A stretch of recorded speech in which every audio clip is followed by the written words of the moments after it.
आप देख रहे हैं द क्रेडिबल न्यूज। मैं हूं शालिनी।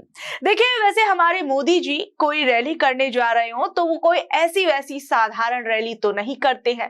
जब तक कोई बड़ा मेगा रोड शो ना हो या वायुसेना का बड़ा विमान उससे धमाकेदार एंट्री ना हो तब तक बात जमती नहीं है। और इस बार तो पीएम मोदी ने ऐसी ही एंट्री मारी है कि सब देखते रह गए। पीएम मोदी आज वायुसेना के C-130 विमान से सवार होकर असम के डिब्रूगढ़ से मोरान पहुंचे। डिब्रूगढ़ का मोरान बाईपास जो असल में एक नेशनल हाईवे है, वहां पर पीएम का विमान सीधे सड़क पर ही लैंड कर गया। अब पीएम मोदी का ये वीडियो न्यूज चैनल्स पे काफी ज्यादा छाया हुआ है, लेकिन वहीं दूसरी ओर सोशल मीडिया पर एक हवाई टिकट भी तेजी से वायरल हो रहा है। अब इस वायरल हवाई टिकट के पीछे क्या कुछ कहानी है वो मैं आपको आगे बताऊंगी, लेकिन उससे पहले हम बात करते हैं पीएम मोदी के असम दौरे की, जो कि असम के विकास से ज्यादा मिशन 2026 या कहूं कि असम चुनाव का मिशन ज्यादा लग रहा है। और वहीं करोड़ों की परियोजनाओं और चमचमाते पुलों के उद्घाटन के बहाने सरकार जनता को लुभाने की पूरी तैयारी करती हुई भी नजर आ रही है। पीएम मोदी ने असम में 5,450 करोड़ से ज्यादा की प्रोजेक्ट्स की झड़ी लगा दी है, जिसमें ब्रह्मपुत्र पर बना पुल और फाइटर जेट्स के लिए खास इमरजेंसी रनवे शामिल है। कि आज जहां एक तरफ पीएम मोदी का विमान सड़क पर लैंड करता हुआ नजर आया, वहीं पीएम मोदी ने एक बड़ा जो मेगा रोड शो है वो भी किया था। और जब वो लोगों के बीच में रैली करने के लिए पहुंचे थे तो इस दौरान पीएम नरेंद्र मोदी ने जहां अपनी सरकार की तारीफें करी, वहीं दूसरी ओर पिछली सरकार को भी कोसना शुरू कर दिया। उन्होंने कहा, जो कांग्रेस असम के विकास के लिए पैसे देने से भी बचती हो, वो कांग्रेस क्या असम का विकास कर सकती है? यहाँ के युवाओं, किसानों, गांव का भला कर सकती है क्या? इस साल के बजट में पूर्वोत्तर की कनेक्टिविटी को और बेहतर बनाने की पूरी कोशिशें की गई हैं। पीएम नरेंद्र मोदी क्या कुछ कह रहे थे, जरा सुनिए। कांग्रेस के दशकों के कुशासन की सबसे बड़ी वजह रही है कांग्रेस की तुष्टीकरण की राजनीति, वोट बैंक पॉलिटिक्स। कांग्रेस ने असम को हमेशा वोट के चस्पे से ही देखा। कांग्रेस ने हर वो काम किया जिससे तुष्टीकरण को बढ़ावा मिले और हर वो काम रोका जिससे असम का विकास हो।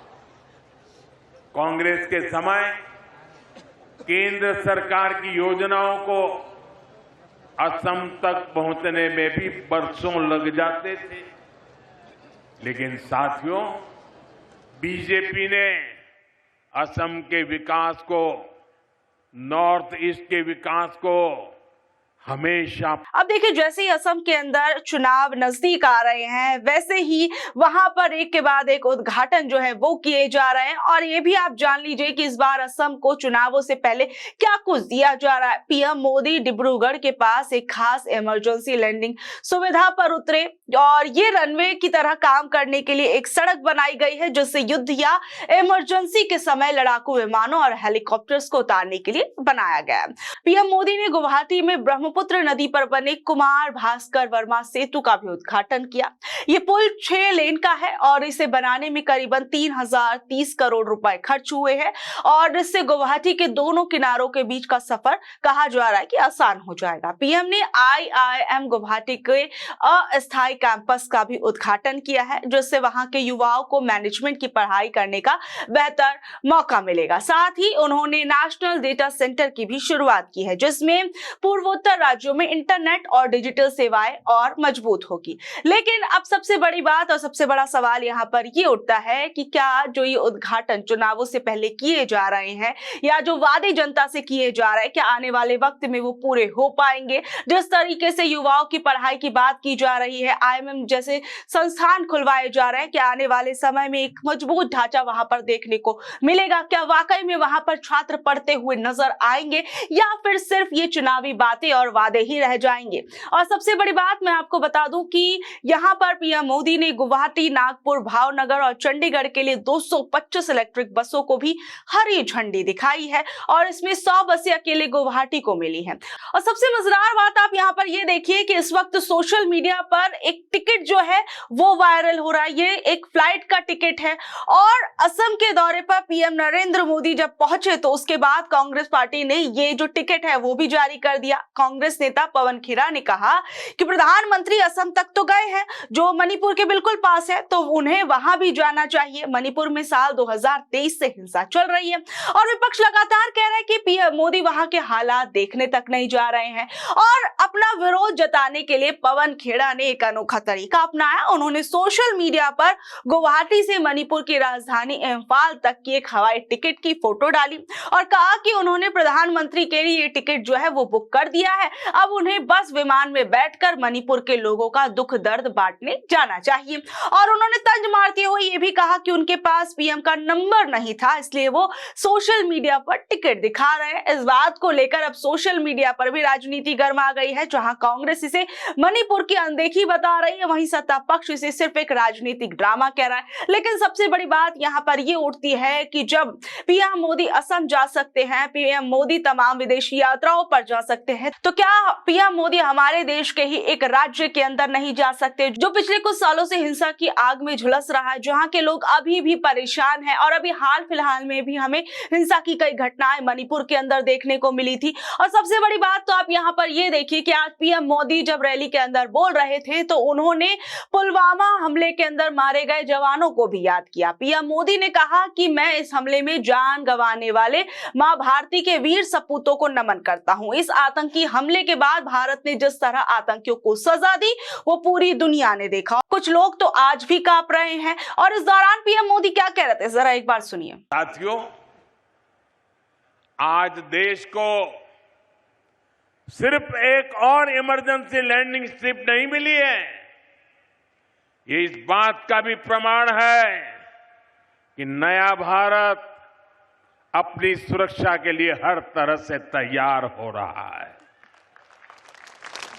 आज का भारत न सिर्फ अपनी सीमाओं को सशक्त कर रहा है, बल्कि देश के दुश्मनों को उनके घर में घुसकर जवाब भी देता है।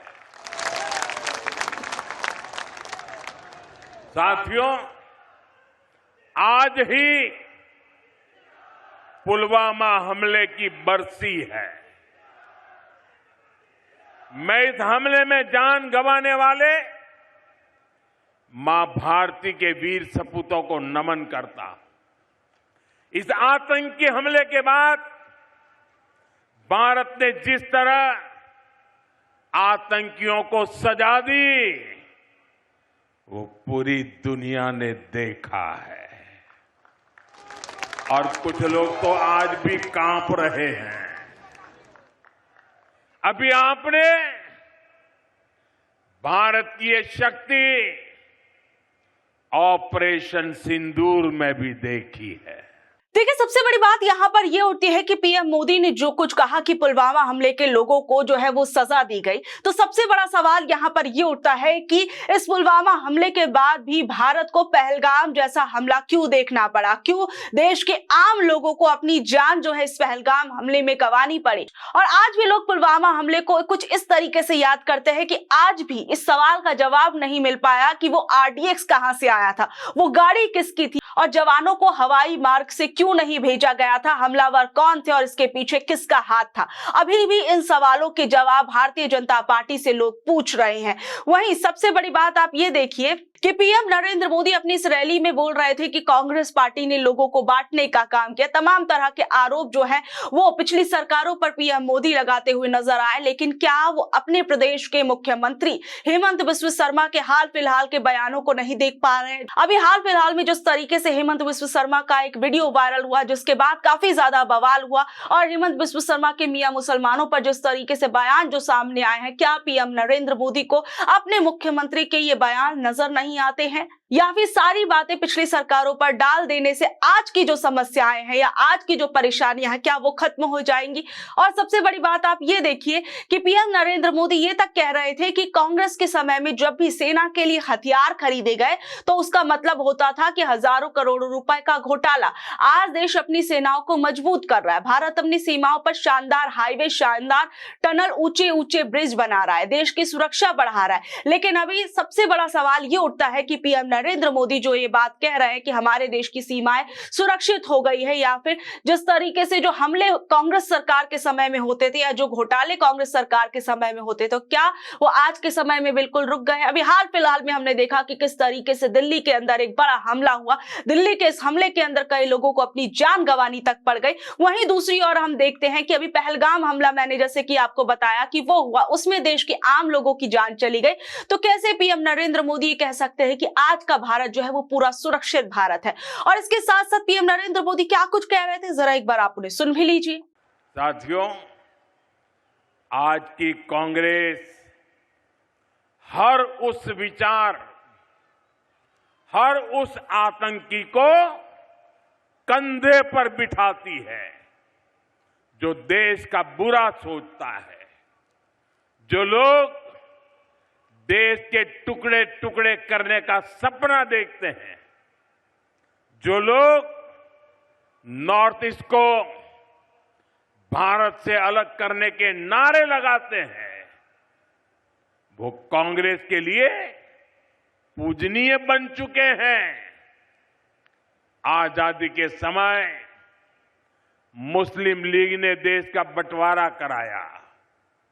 अब आज की कांग्रेस मुस्लिम लीगी माओवादी कांग्रेस बनकर फिर देश बांटने में जुट गई है। ये एमएमसी है, माओवादी मुस्लिम लीगी कांग्रेस। और इसलिए आपको कांग्रेस से सावधान रहना है और असम की जनता को भी सावधान करना है। तो बहरहाल ये तमाम दावे और वादे असम के चुनावों से पहले किए जा रहे हैं, पिछली सरकारों पर निशाना साधा जा रहा है और दिखाया जा रहा है कि आज की सरकार कितना कुछ पूर्वोत्तर के राज्यों के लिए कर रही है। बहरहाल आप इस रिपोर्ट पर क्या कुछ कहेंगे, नीचे दिए कमेंट बॉक्स में जरूर बताइएगा। और ऐसे अपडेट से जुड़े रहने के लिए देखते रहिए द क्रेडिबल न्यूज। मैं हूं शालिनी, धन्यवाद।